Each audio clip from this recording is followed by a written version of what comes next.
Good afternoon, everybody. Uneducated Economist here. So I wanted to share this article with you guys. This is going to be a quick video, but I wanted to share this article with you guys. And to be honest, I haven't even completely read the article yet. But I found it very interesting because when I started reading this article, it really got me thinking about not only the Cantillon effect, but the price of food, the food shortages, and just the economy in general. When you look at the farmlands here in the United States, and you think about the food production and the demand for food and the demand for dollars around the world, this article really is very telling of what we can expect coming into the future, because I have said it a few times that we have to get prepared for food shortages. And it's not the food shortages within the United States. We're going to have plenty of food here. It's the people outside of the United States who do not produce enough food for themselves, who are not only going to be in demand for dollars, which is going to strengthen the dollar, making it difficult on them, because all food is priced in dollars. Well, for the most part, is priced in dollars throughout the world. So the world reserve currency being the dollar and its strengthening is going to put a burden on all these nations who are starving, looking for food. Here in the United States, we produce an abundance of food. Now, there are nations out there who produce more food, but there's no other nation that produces more food per capita. So we grow an abundance of food here in the United States, and that food is priced in dollars. Now, what we have here going in the United States is a situation in which farmland is increasing dramatically, the price of it. And really, if you go and you look at this article, it is pretty telling. If you think about how much it costs for an acre of land, okay, to farm on, this farmer was anticipating that he was going to be able to buy his neighbor's property that he was selling off for $5,000 to $6,000 an acre. What he ended up going to auction and finding the land selling for was $11,000 an acre. So now think about this. This farmer, with an anticipation that he was going to be able to buy the neighbor's land for $5,000 an acre, gave him the ability to farm that land and profit from it. But an investor has now purchased that land for $11,000, thinking that they are going to be able to profit from this land. The rental of farmland is 40%. Right? Let me see if I said that right. Hold on. 40% of farmland is rented farmland. Okay? Think about this for a second. Think about where this direction is going to. Investors are looking for a yield. They are finding it in farmland.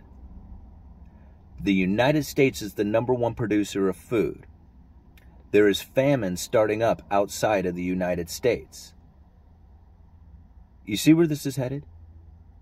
Okay, a lot of people ask me, it was just like, how do you see these food shortages coming into the future? And it was just like, because the United States is the world reserve currency, and we're the #1 producer of food.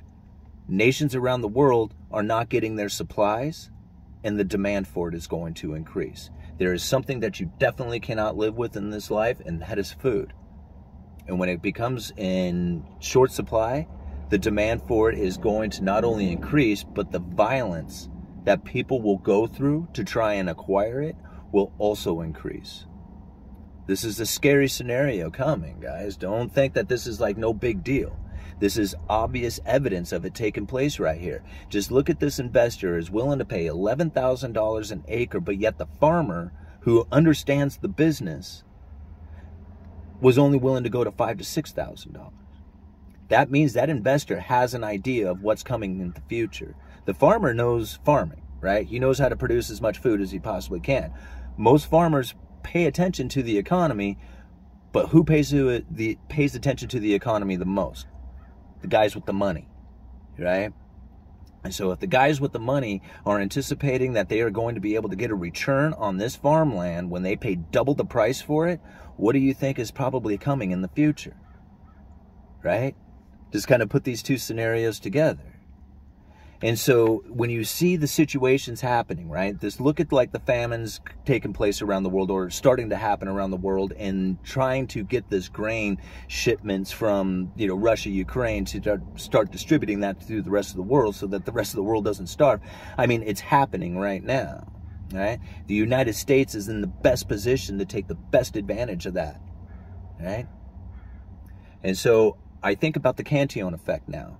When you look at Cantillon's essay, when he talks about rents, he's talking about landlords and he's talking about farmlands. Now, I always just kind of assumed that Cantillon was relating the landlords and the farmlands because pretty much that's what everybody was back in the day, was a farmer, right? I mean, you didn't have farm equipment. You really just had a lot of manual labor. And so pretty much everybody had to work the land in order to produce the food to live, to live. Right? So I just kind of equated it down to that, but really it tells a lot more than that. When the land rent reaches its peak, you know that that's the peak of the money supply. Or I guess I should say that. I said that backwards. When the money supply reaches its peak, then you know it's exampled through the rents. Right? It's indicated in the rents. I don't know. You guys know me. I just babble on how I'm trying to say this, but I think you guys get it, right? What he was saying is that after you have this new money coming into the system, and the best example of this new money reaching its peak is when you find rents getting to the point that they're no longer affordable. So look at the farmlands. Look at what the people are paying for it. Look at what's going to happen to food prices, and think about the rents that these landlords are going to be able to charge for this farmland. The only way they were able to do it is if food prices move up that high. Otherwise, how are these guys going to produce enough food if the farmer right next to them who produces it, who actually does the farming, was going to do it at 5 or 6, but yet these guys can do it at 11,000, right?